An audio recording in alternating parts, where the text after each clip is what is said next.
Hello, everyone. Very good morning and good afternoon. Thank you for joining us today. We're just going to be shortly starting our presentation. Before we get started, request you all to please mute your phones. And if you have any questions, please post them on the chat window. We will respond to them as they come in at the end of the session. And for masterclass today, which is our fourth in the series, High Touch to High Tech Journey to Touchless Collections. We have with us John Selleck, the Strategic AR Advisor and the President of Revenue Management Associates, an account receivables and order to cash consulting company. John brings over 3 decades of order to cash process expertise across broad range of industries with over 250 clients. And at this point in time, I would like to introduce and bring in John over to take us through the agenda and get the masterclass begin. Thank you. Thank you, Akshay, and it's a pleasure to be here. And we've got a very for us today. And I typically learn something myself every time I prepare for these master classes, and this was no exception. I learned quite a bit. So, after an introduction kind of set the stage, I want to talk about the collection process at a high level. You know, what are the elements of the collection process?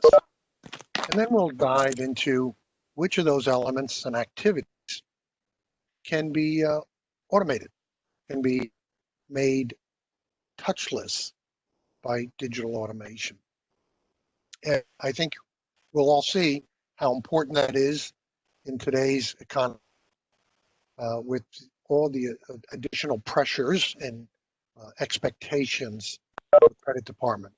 We'll talk quickly about a case study, wrap up with the conclusion, and then take your questions. And again, this is a 30-minute program, so I think you'll enjoy it and find it. You know, let's step back and take a look at today's situation. You know, even before this pandemic economy, most credit departments that I've worked with have always been challenged to achieve satisfactory portfolio coverage. And how do we define portfolio coverage? Well, that's basically contacting every customer that needs to be contacted within a month.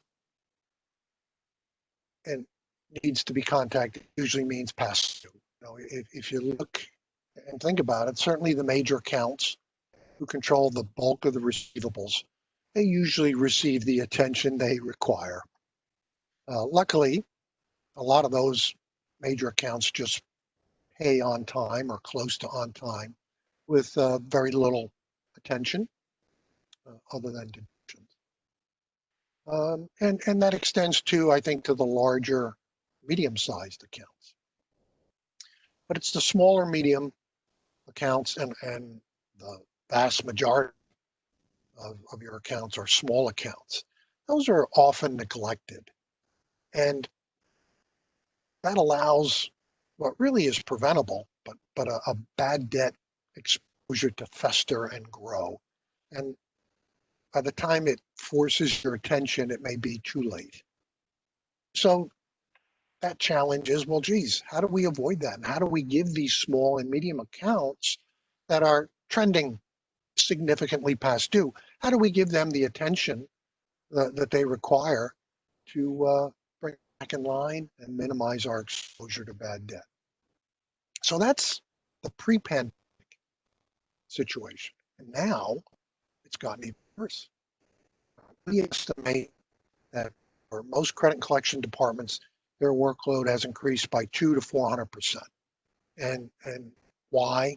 Well, first of all, the credit limit vetting and refreshing, which normally was done annually or even less frequently for the vast majority of customers, has now been moved up to, well, I got to refresh all of it now if I haven't already done so. And then for a lot of these customers, I need to refresh the credit investigation every 3 to 6 months. So you've got a big increase in credit workload.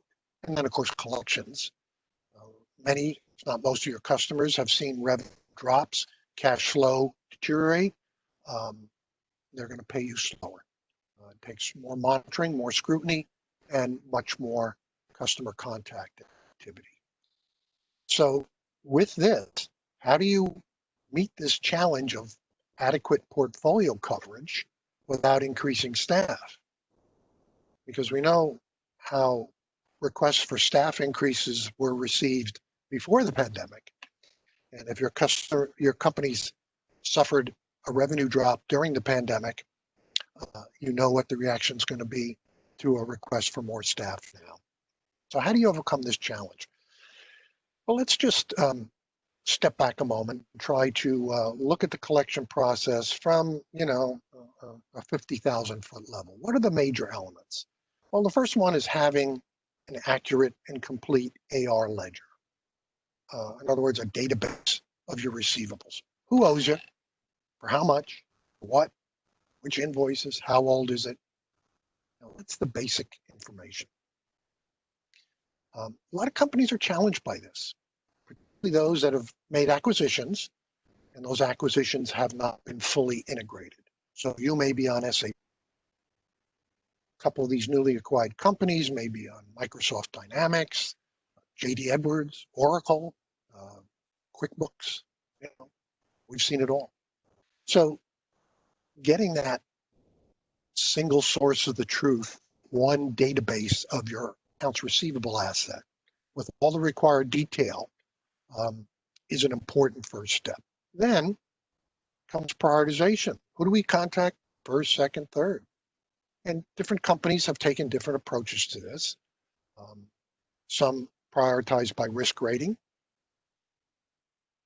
prioritize the high risk accounts highly, near first, or historic payment performance. Others prioritize by the amount owed, whether it's total AR, total past due AR. We've seen companies prioritize by past due AR over 60 days, and that's really focused on minimizing bad debt exposure as opposed to maximizing cash flow. And then some have what I would call event-driven prioritization. That is, if a payment bounces or there's a broken promise to pay. So it's a number of factors, and it's sometimes difficult to try to blend these and get the right prioritization for your company. All right, so you know who owes you, how much, and for what. You've decided on your prioritization methodology. You've prioritized your accounts for collection contact. What's next? Well, now let's contact them. Let's talk to them. Let's inform them of their delinquency. Let's find out what their situation is, and let's try to persuade them to pay now or soon versus later. And when you think about it, the first thing comes to mind is a phone call, but certainly email is a major customers. And then IVR, interactive voice response.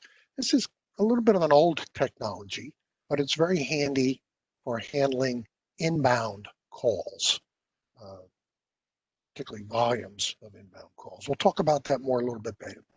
And then your electronic invoicing, presentment, and payment portal is a major venue for communicating with your customers and giving them answers, enabling them to make payment. And then the last major part is, the metrics. You want to measure results, of course, but also activities. And there's always a need for analytics to identify problem areas and identify those opportunities for improvement. Now, if you're doing all this manually or semi-manually, that's extremely time consuming. So with your workload increase, your staff frozen or decreased, how do you get this done? How do you get that adequate portfolio coverage? And of course, the best cash flow and bad debt results that you can. Well, the answer is automation, right? Let's automate what we can and free up time for our team.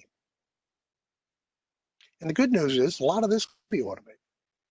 And let's break it down by segment here. The AR ledger. Just need a complete, detailed, accurate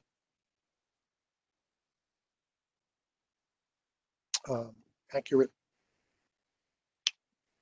database of who owes you what. Well, that can all be automated. So this advantage here can be consolidated from multiple sources and give you a single source of the truth on your accounts. And it also sums by customer, which is great. You don't have to manually sum the balances from your duties. That way you know the total picture. And that enables better portfolio analysis. What's the overall risk? What's the overall aging? Is it getting better or getting worse? It's also instrumental in allocating the customer accounts among your collectors to maximize results, and also includes document storage. Nothing worse than dig around through paper files for the information you need to give to a customer. Good news here is this is can be automated and become touchless, which is a big step forward. And that's your base. That's your first step. The next step, as we discussed, was prioritization. And again, different credit managers like to prioritize with different parameters, different weightings. Well, that's all customizable, and it's all can be automated. So specify the parameters, specify the weighting, and boom, the digital automation will spit out that priority list, and it'll do it every day, refresh every day. And I can remember clients where the collectors would download from the AR ledger into Excel and then sort in Excel their customers and sort and prioritize by whatever parameter they liked, past due, total AR, whatever. And again, prioritization takes place automatically and then comes out every day. In a fast changing economy, this is a good idea because, new problems emerge constantly, and many of them require urgent action. The other good thing about automated prioritization is it forces your collectors to use what you consider to be the best practice prioritization. And again, we talked about this a little bit early. What's the best thing? Prioritize by risk, by total value, by past due value, past due over 60. And the answer varies based on your company and your customer base. But whatever the answer is, whatever you deem to be best practice prioritization for your collectors can be institutionalized with this digital automation. And then the last thing that accompanies this is it provides all this information to your collector in a collector workbench, and it puts everything they need at their fingertips. All right, so now we know we've got an accurate AR database.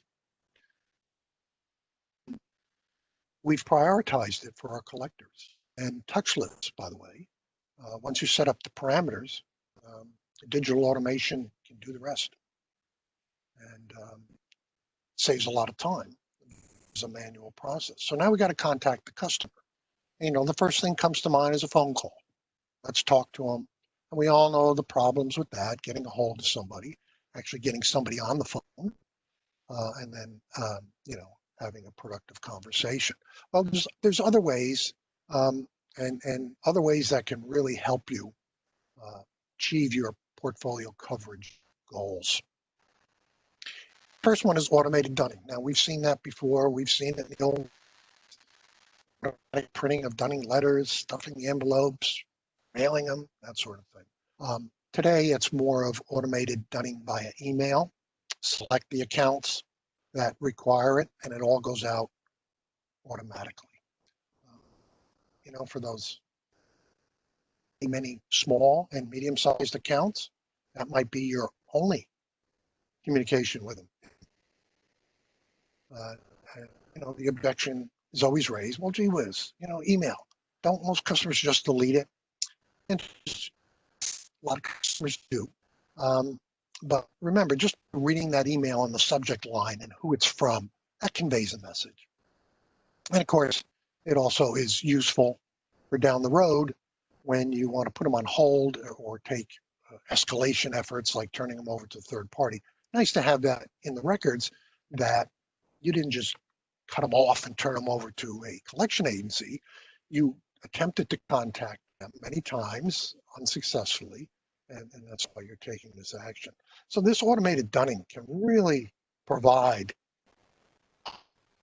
portfolio coverage on a touchless basis. The next one here,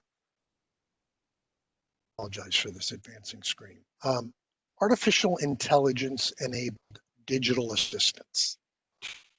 Extract information from your larger customers' vendor portals. Our customers control the bulk of the AR and the bulk of the transactions. Many of them have instituted customer portals. And this AI-enabled digital assistant will go to the portal and scrape or extract voice data, disputes, deductions, estimated payment date. You can also determine if there's missing invoices. For example, if you sent them 25 invoices this month and they have 23 set up for payment, well, the two never got into their system, which is important. So, here you've got automated dunning for your small accounts. Here you've got assistant extracting the status with your major accounts, and that's all automated. You're pretty well on your way home here towards touchless collections. And then, as we talked earlier, once you prioritization, the system can automatically tee up the next account. So I call, get through, log my notes, put in a follow-up date, boom. Count from the prioritization list pops onto my screen. A little bit like drinking water from a garden hose. You just keeps coming, keeps coming. This auto retrieval of documents. The customer says, I don't have the invoice. I never received it. Let's send them a POD. Let's send them an invoice. That's all very fast and digitally available. So here's a lot of touchless contact covering a large portion of your customer base. Goes further. Automated order hold. In this economy, we believe that you're going to be dealing with a lot of your customers on an order by order basis, meaning I'm not going to release your current order until you make some payment on what you owe us. And that's kind of, and that contributes to the workload by all means. But by setting the parameters for an order hold and having it go into effect immediately and then route the situation to your responsible collector, it puts them in a position to contact the customer and resolve this situation. Big tool. It's teed up automatically. Solution is manual, but the teeing up is automated. Another one is credit to debit matching. May not seem like a big deal, but account maintenance helps keep the accounts clean. And it also helps keep a deduction that's been resolved from triggering an order hold. And what do I mean by that? Well, let's say there's a $1,500 deduction that's in the over 60-day column. The credit for that deduction is in the current column. Well, you don't want that account going on order hold for that $1,500 past due when it's already been credited. By auto matching these credits and debits and keeping the customer account clean, you avoid that. Next one, the EIPP portal. I mentioned that earlier, but that's actually a huge channel for contacting and exchanging information with your customers. One, they can see their account status. They can see how old some of those invoices are. They can get invoice copies if they need it, statements. The portal will also accept payments by whatever means the customer chooses, and they can also register disputes on your EIPP portal. So that's a lot of communication and a lot of action taking place without any human intervention. Actually, the human intervention is supplied by the customer. You talk about labor savings. That's a perfect. And then these last two, the auto dial, again, not a new technology, but when your account comes up on the screen and the collector's reviewing the status, dial is reaching out to that customer. Saves time on every call. The IVR is important too, especially if you send out, let's say, 1,000 dunning emails. Well, that's going to trigger a fair number of incoming calls, very often smaller balance ones too. So it kind of can distract your collectors from calling on the big amounts, having to deal with these incoming calls on smaller amounts. Well, the IVR will route the calls, route them into voicemail, and can accept credit card payments, which is a big thing for certain customer bases. We had a client that sold medical supplies, and they sold to tens of thousands of individual physicians and clinics and all. And they would get the dunning reminder and go, oh yeah, I got to pay that. I'd call in, and this IVR system enabled them to pay by credit card. Boom, done. So that can be a big labor saving too for certain customer bases. Metrics and analytics, the key message is if you're doing it manually or semi-manually, it can all be automated. And boy, that's a big saving. A lot of clients we worked with, the credit department takes the first 2-3 work days of the month in tallying results and compiling reports and distributing them. Well, that can all be automated, as can the analytics. I mean, you have to design the analyses, what you're looking at, but as far as getting the data and doing the computations, that can all be automated. And most packages will have formatted dashboards and reports for you. So that can also be a big labor saver.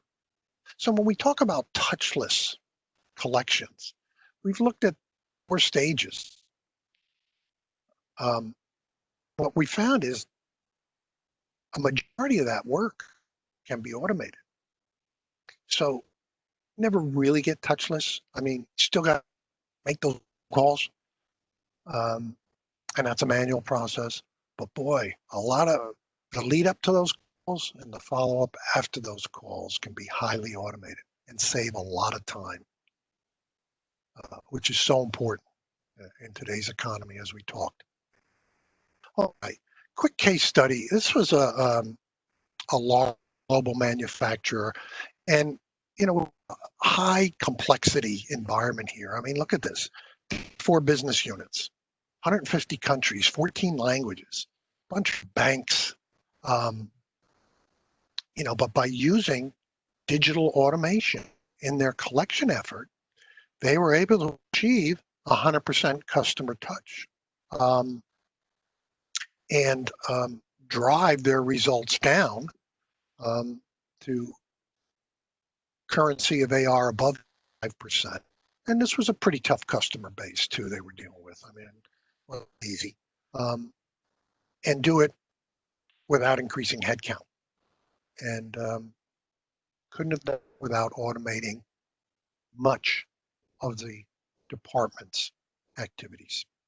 And similarly, they also adopted digital automation driven by our artificial intelligence for their cash application. And you see the auto cash hit rate, which when you're in that level, you're saving a lot of manual labor. So a little insight, one company's experience. So our conclusion, as we said at the outset, it's never been tougher. Got to drive cash, got to manage bad debt, workload's increased, staffing is frozen or decreased. Tough situation. It's just unlikely you're ever going to have collectors to adequately cover the AR portfolio. And from our view, digital automation tools are really the way to bridge this gap and bring collections to a much more touchless footing. Questions now? Thanks, John. I think we have a few questions here. The first one is, what is driving to 200 to 300% increase in credit department workload? Well, two things, and I mentioned this a little bit before. On the side, whereas in the past, you may have refreshed credit limits once a year, or accounts maybe every other year. Now you've got a large number of accounts where you've got to refresh every 3 to 6 months. They're a restaurant supplier, they're involved with the airline industry. I mean, we all know which industries have been hit hardest. The fact that in February they had a good rating is irrelevant. The fact that in April they were doing okay is irrelevant now. So for a lot of customers, you're going to have to refresh that credit investigation every 3 months or maybe every 6 months. And that increased the workload. And then on the collection side, you've got many more customers who are past due and seriously past due. And they know it. And they may be ducking calls and, making excuses and raising disputes and asking for documentation, all the delaying tactics, which really increases workload there. So it's those two things. Thanks, John. The next question that we have is, how often the collector task list refresh? With the best systems, it's daily. And now that may seem like overkill. But remember, things are changing every day. Customer situations are changing every day. As customers are running out of some of this pandemic support they've received from the federal government, their status can change. A bounce check happens, changes prioritization for tomorrow. Going from 7 days past due to 10 days past due, that brings them up on the prioritization list. So it's a fast changing environment, and the daily prioritization kind of sets the effort every day. And you need to do a good job every day to be successful in a month. Oh yeah, for sure, John. Okay, so I think let's take one more question. Aren't the most collection emails just deleted? Yeah, that's true.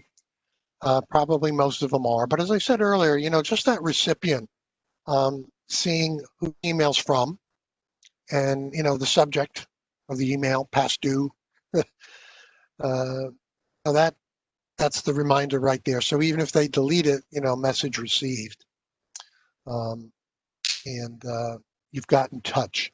And that touch is better than no touch, which is really the choice you have to make for many, many small customers. And then the other part is if you have to escalate and go down a tough road with some customers, shutting them off, 10-day demand letter, referring them to a collection agency or a collection attorney. It's always good to have a kind of a progression, a history that you can cite. Look, we sent them 5 emails, 3 calls, never heard anything. So we had to turn them over to a collection agency. That's good history to have in these situations. Absolutely, John. Yeah, no doubt about it. That's absolutely so very true. So I think we are already on top of the hour over here, and would like to thank everybody who over here who has joined our session today. Just want to remind all of you that our next Emagia Masterclass session is going to be on Thursday Pacific time, and our topic for our next session is four essentials of digital cash forecasting. So we look forward to seeing you over there. Please do go to our website and book your seat today. And if you have any questions, you could email at info@emagia.com. Thank you very much. Yes, happy to answer any questions, and I look forward to the next Master class on November 5th. Thank you very much, John. Appreciate it. You take care. My pleasure. Thank you, all of you. Bye.